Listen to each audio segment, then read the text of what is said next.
and certain issues and doubt is still casted on the COMELEC's credibility of an honest election.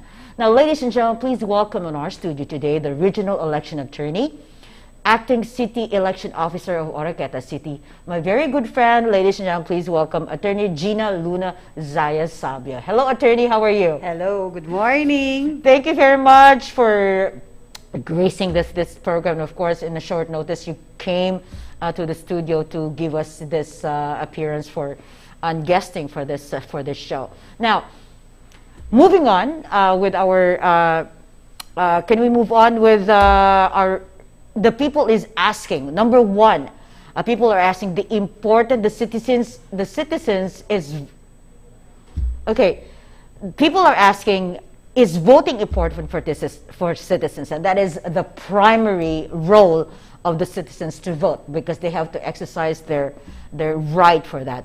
Now, citizen is voting. The laws does not require citizens to vote, but voting is a very important part of any democracy. By voting, citizens are participating in democratic process. Citizens vote for leaders to represent them and their ideas, and the leaders support the citizens' interests. Now, attorney, give us the whole caption, why it is very important to cast your vote. Okay, firstly, it is our given right by the Constitution through by Article 5 of our 1987 Constitution, which is the right to suffrage. Secondly, it is our gift as a democratic and republican state. So if we can see in the Asian countries, we are the only country left with that republican democratic state. So in understanding that, we have to think that our leaders are not there as leaders, but they are there because we put them by voting them during elections. Right. So we are the source, the general citizenry, the general citizen who voted for a particular election are the source of that power. Correct. So we are democratic and republican because we cannot go directly to the Congress, vote for some laws or regulations one by one. So those elected in powers are there because of those who voted for them. Right. So that's the source of the power, and that's how we participated. So for me, we cannot later on say what happened to our government. Ask yourself, go back to where the time you have voted, how did you exercise your right to vote? So if we always have that mindset, we always have that kind of understanding why we are voting and participating in our electoral processes, then we are empowering ourselves that we are the source of the power and they are our representative. So they have to listen what we wanted to do and what laws to be implemented. Right. So that's how important it is. We are the source of the power. So we must participate, but intelligently and morally. Correct. Responsibly. Yes. So this is not just a game where we have to go to the polling centers on a given election time, but this is our solemn duty, and for me it is a God-given right to us. Yes, that's because right. not all countries and citizens have this Privilege. this privilege. We Filipinos is unique. We were able to do that and freely do that. So dugangan nato siguro to be doing it intelligently, responsibly, and morally. Right. Because the whole truth about it, in fact, I've actually posted this on my Facebook page. The whole truth about it is whoever is in power, cabinets are also in power. And they are handed the best privileges the administration gives. And that sometimes, we say that the administration gives unlimited access to funds and appoints whoever is close to them. Anyone is elected are also given the same. So we should vote wisely. Yes, precisely. With respect to the cabinets, they are the alter ego of the president. That's also our LGUs, our department heads are their alter egos. So whatever implementations they wanted to make, they have to go through the channels of these cabinet secretaries or department heads. So not just the citizen, but those who are in power should also be responsible and morally mature to appoint those who are aligned to their wishes and their desires, how to implement the laws in our respective localities. Yeah, so right. so it is always how the leader think, how the leader received the mandate. So because if the mandate was received by a particular leader who is elected into power as a power in itself, then you lose the whole sense of being elected into that position. Correct.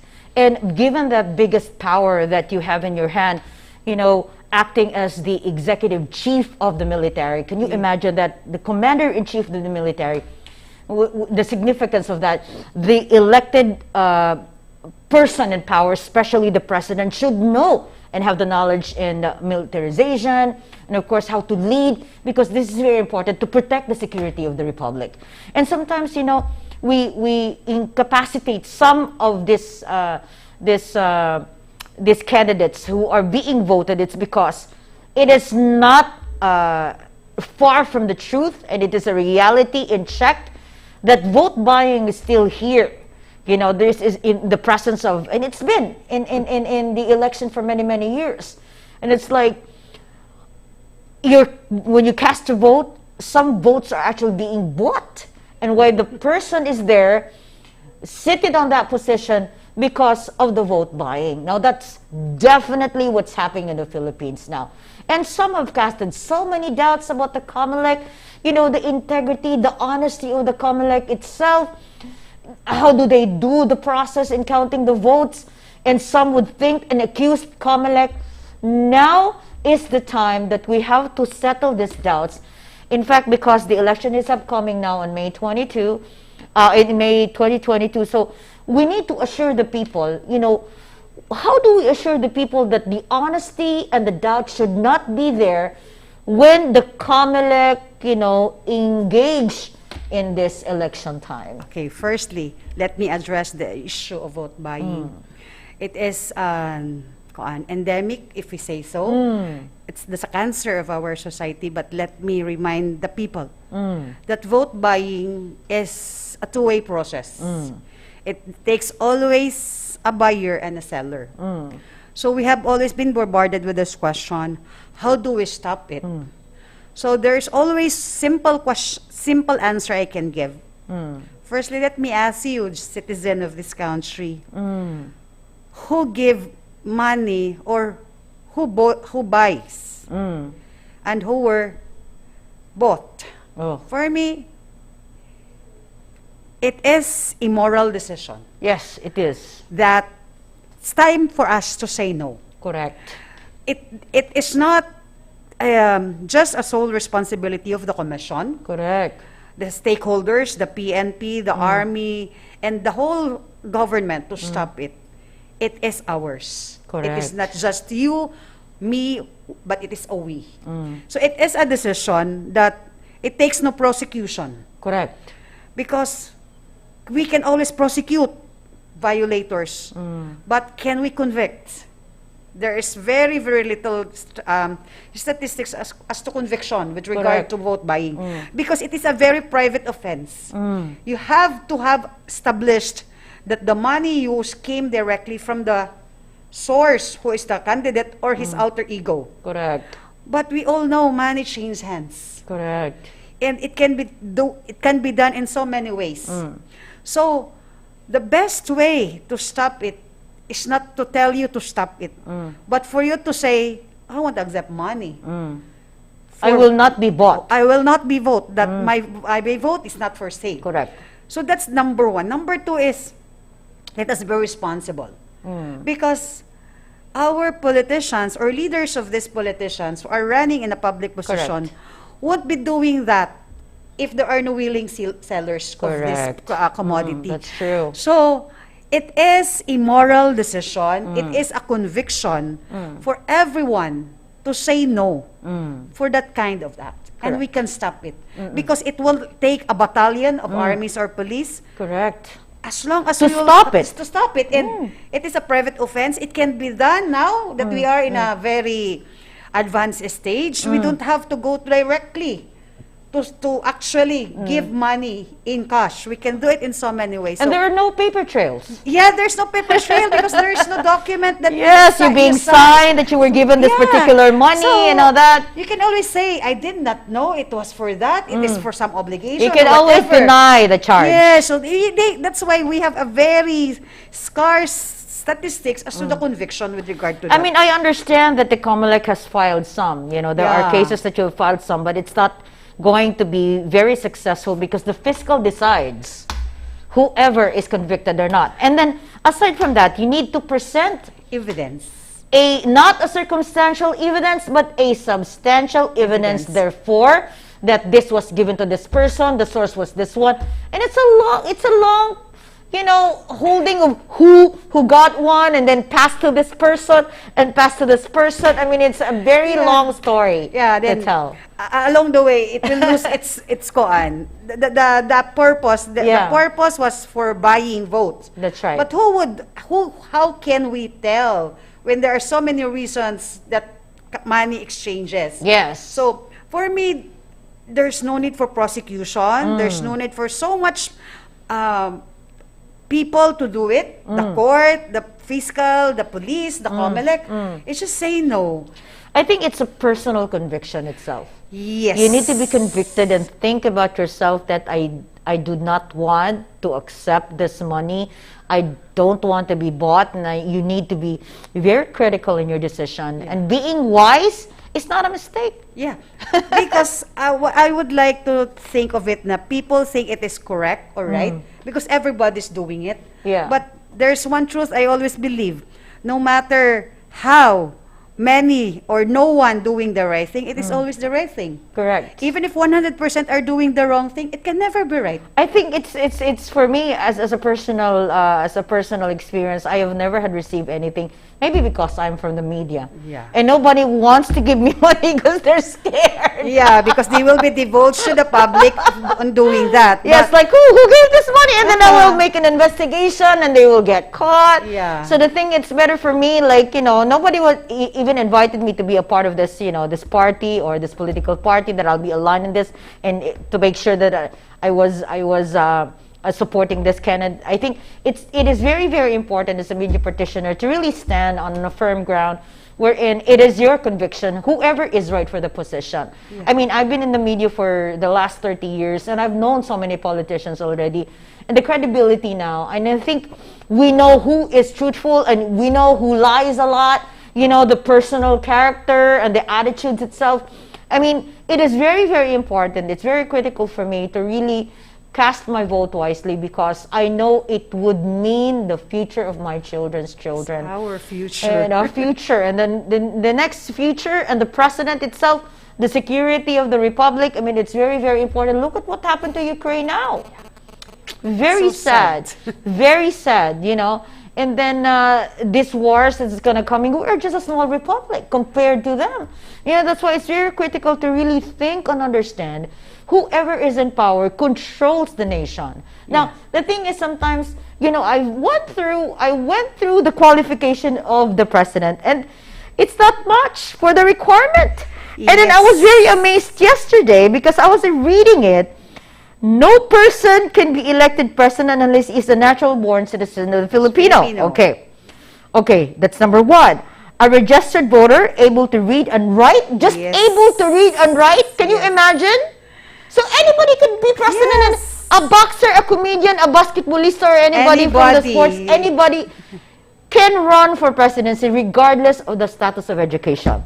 Now, a registered voter, able to read and write, at least 40 years of age on the day of the election, and the resident of the Philippines for at least 10 years immediately preceding such election. Can you imagine? I mean, like, I was just scared to death yesterday when I was reading, and I was, you know, it's very important for me to really recognize that it is very important for me to understand who can be in power. Now, this is not a very, you know, critical requirement, attorney. Okay. This has always been addressed before. Before a person becomes a doctor, he needs to finish his course in medicine and pass the board. Before anybody can be a lawyer, he has to go to school and pass the bar exam. Correct. But they said, then why our leaders who are elected in power, who are holding our 100 million souls, only have that kind of qualification? So, exactly. So this has to be addressed by our Congress. Correct. Because they always said that anybody can be a leader, but let us be realistic as the time goes, that we really need somebody who has a specific qualification. Because why can I be an ordinary teacher cannot teach if he really wanted to teach if he did not pass the board exam for teachers, the LET. So, and then we let our millions and billions of money to be managed by that qualification alone. So it's high time for me personally, high time for the Congress, the House, and the Senate to amend. To amend and take into consideration what are it does not a deterrent for anybody to run, but it is a standard so that we have an assurance that we have somebody in power who's capable, possesses minimum qualification, and is worthy of power. Yeah, because as I said earlier, he's responsible of 100 million souls. It is a country that he is running. Can you imagine, attorney, for the sake of discussion, can you imagine somebody has to be knowledgeable enough politically, in economics, yes, in military, diverse, and somebody has to know about how to be, the character is also very important. So somebody should be compassionate to the people, who understands the pain of the people. Somebody has to understand that. Yes. Because if you don't understand the pain of the people, you won't understand why they are suffering. So, we are having parameter unta attorney ba? Like thinking why is this very easy for this, requirements to become the president? So anybody could be just the president. Yeah, because it was given. The qualification of a president is just a higher qualification for who wanted to vote. Yes. To register, it's just a resident, a qualified of age, and no other technical qualification for that matter. Right. So, it is our frustration ever since, but it has not been on the table for as part of legislation. So, it's about time siguro that we have to set parameters for that. And just the age and the residency. And at least somebody had probably finished a master of political government administration or something like that. Equivalent qualification to any political, study on it. Because at least this person knows how to run the government. So frustrating. It's so frustrating, that's for sure. Yeah. I know that everybody is frustrated too, just like me, because having this known, and I was really shocked. Given this just very small requirement to become the president. Yeah, and for any position to be elected into office as our leader. So. Maybe because before the problem is not as diverse now, and the activity is not as complicated now. So it's high time siguro we have really to really look into our constitution on that particular matter. Even now, let me continue. Even in the expense allowed by the commission using our omnibus election code. Correct. The commission has been proposing for the amendment for the 3 pesos per registered voter for the local position, and 5 pesos for the independent, 3 pesos for the those belonging to a political party, and 10 pesos for the president and the vice president and other national positions. Given the time, the inflation, and the monetary value we have right now, they could have increased it. There is a proposal already to increase it. Then 3 pesos it cannot even buy a candy. It's like a joke. It's a joke. It's really a joke for the registration. For the conduct of the campaign, correct. The allowed expense per candidate that they have to report to the commission after the election. So this has been pending. I don't know what happened, but we are moving that it should be increased. Correct. Because even the mobility, the 5 pesos... It's very slow. The 3 pesos cannot even buy a bottle of water. Yes, that's right. That's right. That is so ridiculous, and think about it. And it's been long overdue, and I think it's now time for us to amend this laws, Some because we have to understand that the laws of before, from the centuries before, are not applicable to the present times. They may be applicable, but they are not responsive anymore. Yes. So we have to adjust to the needs of the time. Though the basic precepts are there, but we have to answer what is now at present. Correct. By having that amendments. We are not deterred to amend our laws. That's right. In fact, we have to be dynamic in the application of our laws, because there are things that has been not illegal before, or it has been become legal now, or those things that has not been there before, which are now we are experiencing. Especially in the digital times. Yeah, we have to adjust really the digital activity. Nania, we've reached the moon. Yeah. We have reached the moon, and we're talking about having vacation on the moon. But we're still having this discussion of the laws Yes. as old as time. Can you imagine, attorney, before when we were kids, we were thinking at 2021 or 2020, you know, there will be spaceships running in the sky and all that, and we were expecting that. Here we are in the Philippines, you know, after COVID had hit, everybody is still being taught how to wash hands. I mean, I was like, this is so ridiculous. I thought we were, you know, in the past and thinking about the future, that the technology is going to be, you know, that high, and that, you know, we will not be able to Back to basics. it's like, it's really ridiculous for us, you know, like, I just couldn't even imagine, like, now, you know, the importance of it is we have realized so many things after, you know, what COVID has done to us.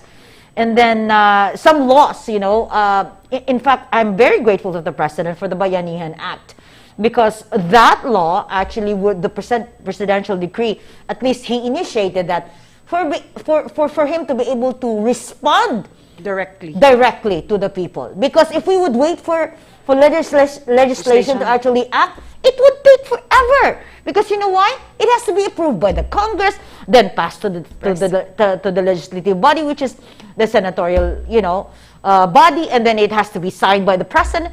And we needed the help now. Like, we needed the help now. So I was very, very, you know, impressed by that. And I'm very grateful to the President for having the Bayanihan Act 1, Bayanihan Act 2, and then 3. I mean, these things, you know, it is a political will. Yeah.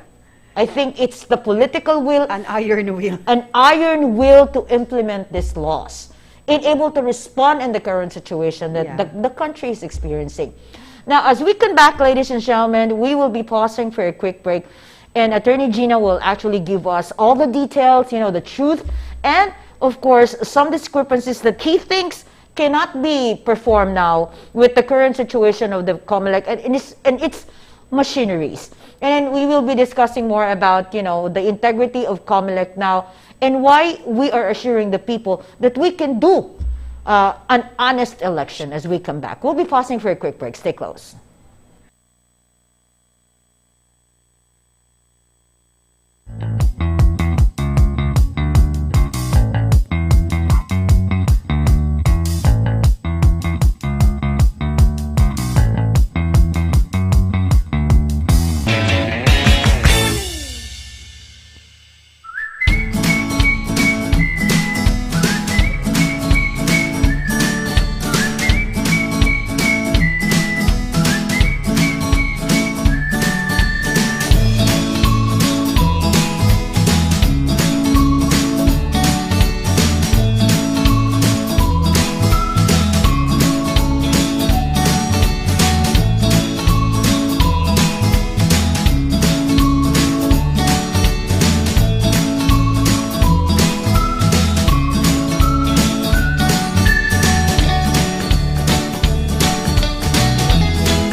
Hello mga kadyaw!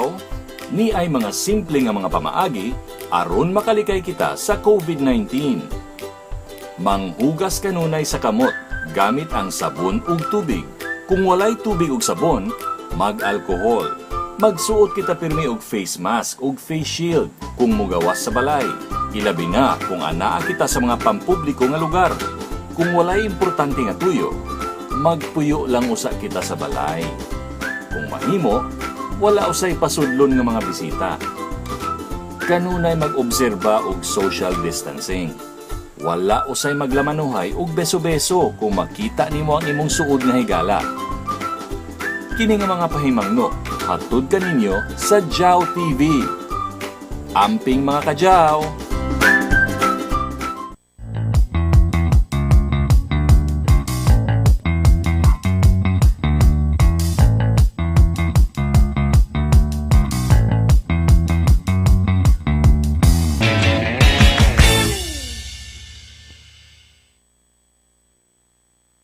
Back. Ladies and gentlemen, we are back at the Chyrel Macale Cariaga show. And as I've mentioned earlier, ladies and gentlemen, we have, of course, our guest on our studio today, the REA election officer of Oroqueta City. We're discussing a lot of good subjects right now. Attorney Gina Luna Zayas Sabi is here with us right now. So, Attorney, let us discuss about the integrity of COMELEC now. And there are a lot of casted doubts about how you run the voting system, electoral system, and this doubts that have been casted has been there for many, many years. And people are still asking, is there an integrity of the COMELEC? And how do you run it? The machineries, is it reliable for us to trust, the machineries that we have now, that when you enter your ballot, it is safe and secure, and that we know that vote was casted wisely? Okay. Firstly, I always believe in the system. Because prior to the 2010 election, we have that manual election. Yes. Where everybody is subject to suspicion, especially our electoral boards who happen to our public school teachers.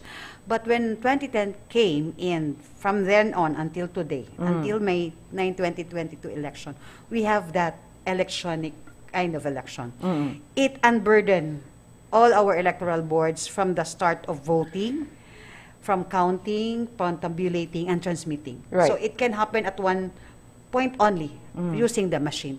So I would say, based on our experience, based on our lectures, based on the system that we are doing, the election is as high as, I may not say perfect, because there are human participation. Little glitches, I think. There are little glitches because there are technical problems, because we are using an electronic system here. But based on the experience, if you vote, if you are the first voter, you can see in the system that there's no vote on that recorded. After you have voted, you can see one vote was indicated in the display. In the ballot. The machine itself, it shows. And then you are given a receipt, the voter's verifiable paper audit trail. That's who you voted for. Who you voted for. You are given the chance to see again. From the time you have shaded the name of the candidate you have voted, immediately a second after you have feed the ballot into the machine and it is being read and correctly, you have not tarnished or whatever, you have not destroyed your ballot, you are given a receipt. So kung sa ato pa, if we buy something in a department, so we are given a receipt of how much we have paid, then in our VCM, they are printing a receipt for you to see again if who you voted for is really reflected on that paper. Yes. And you can have a comparison. Yeah. That you know that you have a double check that these are the persons that I voted for. And if that is, that's insignificant. Now, it will not give you a receipt unless it's true and verified. Yes. And then that receipt cannot, the downside is still in compliance of the ballot secrecy law, you can only see it by yourself. But nobody should see it or record it or take picture of it. And as you leave, then you know that the one I have voted for really reflected on my ballot. Right. So as the time goes on from 6 o'clock, which is the time of our opening of the polls, until the time of 7 o'clock in the evening, which is the closing of the polls, our machine is a standalone. It's not connected to any connection of internet. After the closing of the polls, automatic, when our electoral boards say that they will close the polls at 7 o'clock in the evening, the machine will automatically print just like a calculator of the votes garnered for all the position from the national to the local by printing 8 copies of the election return. This is per precinct, right? Yes, per precinct, any established precinct for that matter. So it will print 8 copies of the ER for the national level, 8 copies for the local level. So 8 copies is your advance information that these are multiple copies of the same result. So it will be shown to the public, to the watchers, that we have this result. And after you have printed the 8 copies of that positions from the local to the national for the party lists, then you will transmit the result. And after transmission, you will print again another 22 copies of the same result. For purposes that anybody who wanted to have a copy of that result can have access to that. Okay. So that's how transparent the system is. Our teachers did not press anything but except to close the polls. And you personally have drawn the ballot for yourself. Yes. And you have, have actually give your own and casted your vote on that machine by yourself and nobody helped you. Yes, and it is an election offense. If you'll take picture or anybody Or should somebody, take picture or document how you voted. Because it's our solemn right that right there and then For that privacy. nobody should know who you voted for. So it's like a segue. So let us not be afraid that you are harassed or coerced to vote somebody, because at the time that you will vote, nobody is there with you. yes. And nobody should know who you voted for. Correct. So let us use that opportunity to really exercise our right intellectually, responsibly, and morally. Correct. So after that, if you have they have transmitted and printed all the results, the function of the EBs is done. And the transmission is by electronic. Correct. But if it so happened there are technical problems that there is no connection to that. Especially if there is no electricity at the time Yeah, and there's no power, is there any backup? There is a backup battery that will last for 12 hours. Okay, So it okay. can sustain. But it rarely happened that we have conducted the previous electronic elections where the power has been out for the straight 12 hours. I think there is also I mean, I know that there are some instances and circumstances cannot be avoided in times of, Yeah. but I think it is already coordinated by the Commission on Elections with the NGCP, with the providers and all that, that this should not, get there should be 100% power 100% at this day. Yes. Only this day. Can you not provide it for only for this day?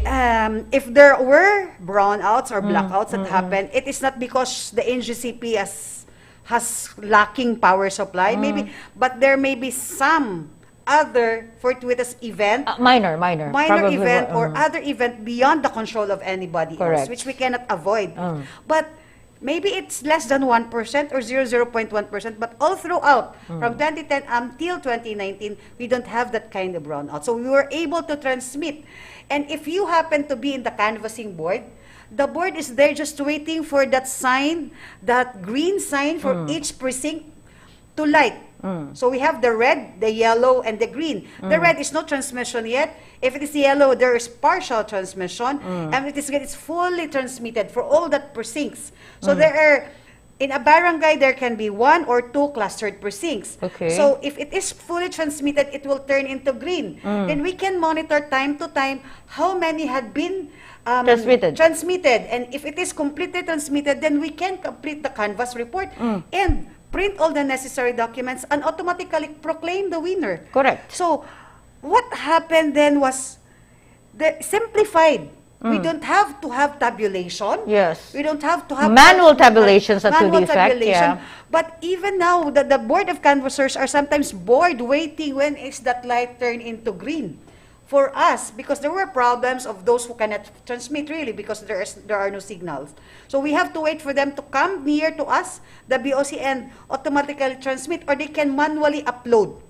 Using the memory card reader, using the SD card, the main memory card, to be uploaded directly to the BOC machine. So we can have that, but there is no human participation.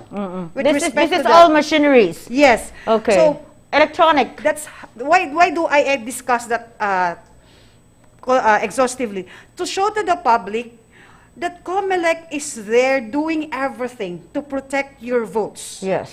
And the COMELEC is the person who manage. But actually, who do the election, it is us, the voter, who consciously and early go to their voting center to cast their vote. And we have our electoral boards, who are mainly our public school teachers. So they are our heroes during election, because COMELEC only has 1 or 2 or 4 or 5 personnel in an office. But we cannot conduct this election without them doing the legwork. They are our hands, they are our mouth, they are our feet. That's right. So this is a collaborative effort. The election is not a work of one agency, Correct. but it is a multi-faceted activity of all the stakeholders. So we are all responsible here for the conduct of a very clean, honest, orderly, and peaceful elections. Now we have to be safe because of this pandemic. So that's our tagline for now is the safe, accurate, free, and fair elections. So it is our responsibility. So as to going back to the integrity of the conduct of the election, I would like to address it to the public. How did you participate? How did you participate in the conduct of the election? Then you may say that you have done it right. Correct. there is an integrity. We, the stakeholders, how did we perform our duty? Correct. And let the people know that there are teachers who have been not eating just to conduct the election. Correct. We have teachers who The have sacrifices they the make. sacrifice they make. They have to walk 2 days to reach a particular polling center. Yes. And specifically, I would like to mention in Oroqueta City, there is a particular barangay which the poll workers has to go there 2 days before the scheduled election because they have to go through the river, the mountains using by feet, by horse, and by motorcycle just to reach there. So that's how the sacrifices of our all stakeholders. Correct. And complement to them is our police officers and armies who Correct. secure the area, that nobody should be endangered in their safety and their lives, not just for the electoral boards, but all of those who will be coming to the Correct. polling precinct. That's So right, too. if we have to say that, can we maintain the integrity? My question is, how do we perform? That's how we can say that our election, we are still faithful. We are faithful to our duty to conduct the election with utmost integrity and dedication. And that has been going on. And it has not been fully appreciated by the general public, how the workers toiled by not sleeping for straight 12 to 16 hours just to finish the election, because we cannot stop what we have started. Once the canvas is started, we have to be there at the canvassing board unless we have to take a recess because the results are yet to come, and it's also not reasonable to stay there. Then we need our personal necessities. We have to rest for a while, even 2 or 3 hours. Right. So I would like to say, so the integrity is within us. How do we perform? How do we respond our individual responsibilities on that conduct of our right to suffrage? Correct, right. So, Attorney, hearing you that, in fact, there was a time that when the VCM came, you were present and I was present at the time when you actually conducted, and then showing it to the media itself, like how does the VCM work, and then how do we assure ourselves that the vote was casted, nobody seeing it, and we know all these things with the assurance of me and of course my confidence to come in, like now, and when the VCMs came, there is no, for me, room for error for that. I mean, I would assure everybody, for me personally, as judging it with my personal experience with the VCM machines, nobody can even, influence you or even cast the vote for you. You're the only person who's casting your vote. So why do you think some people are still casting doubts? Now, Attorney, please explain. Now, after these votes are casted, I know that we are actually transmitting it directly with all the counts and everything. How long does this count, transmitted to the NCR? I know that we only have one database, and then after we have proceeded with our, count, and then we know like this precinct and this particular region has already submitted, and then how long can we proclaim? Within hours or minutes, or how fast are we be able to collect all these data into the secure data that we have? Okay. I'm holding my cell phone to tell you that the transmission from the clustered precinct to the EOC, to the Board of Canvasser, and to the transparency server takes as much as you having your text message. Wow. to So that's about a somebody. minute or a second. A minute. What took it long is for us to gather to the Board of Canvassers. I Because see. we have to wait those clustered precincts, just like I told you. There's a barangay that will take 2 days to reach. Okay, and they okay. cannot transmit there because they really cannot find a signal. We have to wait for them to go down to the I city. see. And collect all those. And upload the result. Now, so that would thinking take time. that is not paper trail, okay? This is actually a Electronic. a USB or something collected, SD card. an SD card that you're going to hold. It's not about papers or the ballots that you're actually going to bring down with you. It is a memory card. So this plays a very important role for this to be transmitted. Okay. So once it is transmitted, it won't So, take time. And it is crazy if somebody would intercept it. Okay, if somebody would intercept and get it, how do you correct it? How will you upload it? How do you upload The it? system is And really unique for Then that. aside from that, that memory card has also, like, for example, Security features. security features. How do you break that? You should be cyber crime expert or something like that to break the code. Yes, precisely. Precisely. our machine, our SD card, Right. our official ballots, and the I button to be used by the teachers operating the VCM are unique to each other. They have to be married together. They cannot be one from precinct to the other precinct. Yeah. That is precinct specific. Our Yeah. VCM is generic. Yeah. Once the SD card is in place, that Yeah. makes it unique, because it only contains the ballots to be inserted into the VCM by the number of voters in that particular Correct. precinct. And the ballot itself is configured that it only be received by that machine. And the electoral board has the code. Yes, we have the code.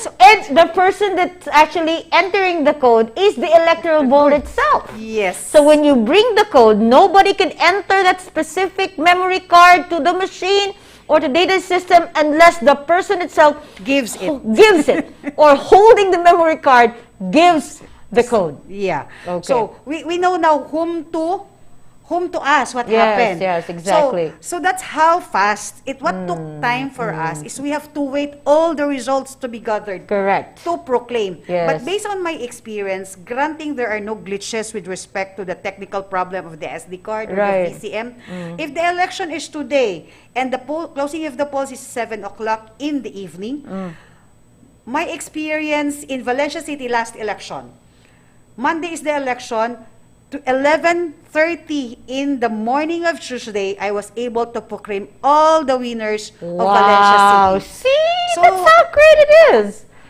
Before 24 hours after the closing of the polls, we have proclaimed. I see. Granting Okay. there are no glitches. See, I mean, it is very important that the people should understand, the Yeah, work the that the system. government is actually working, and the integrity of it all is that we are trying to explain to you so that you will have, the trust and the confidence of the government and COMELEC doing its job. So we would like to ask everybody right now to understand, the process of it. Trust the process. Yes. I think the government would not allow this in fact if there are some problems. I think this will not go through officially, and I think the Senate and the legislative body will not also allow an approval Yeah. on this. Let me explain it in a very simple way. If we have trust the system in our banking system, we have our access transaction, internet transaction with regard to our funds in our bank accounts. That's how the configuration of the VCM with respect to the transmission of the results and the security features in place. Correct. For our automated election system. So if there are some problems, it's so because they're so hackers, but how can you hack a system who has been online for just a minute just to transmit? And after that, the transmission, you are offline.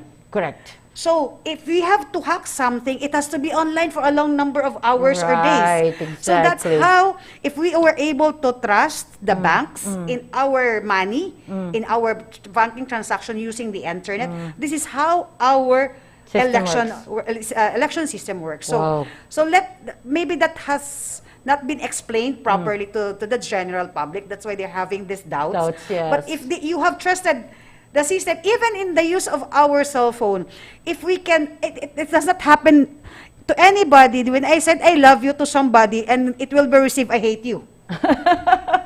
Maybe it will take this because I turn off the phone, but you cannot receive Correct. something that I did not send. So when I say I love you, you will always receive I love you, but that's not right. I hate you. Right, that's true. So, ladies and gentlemen, that is actually, very vital for our position now.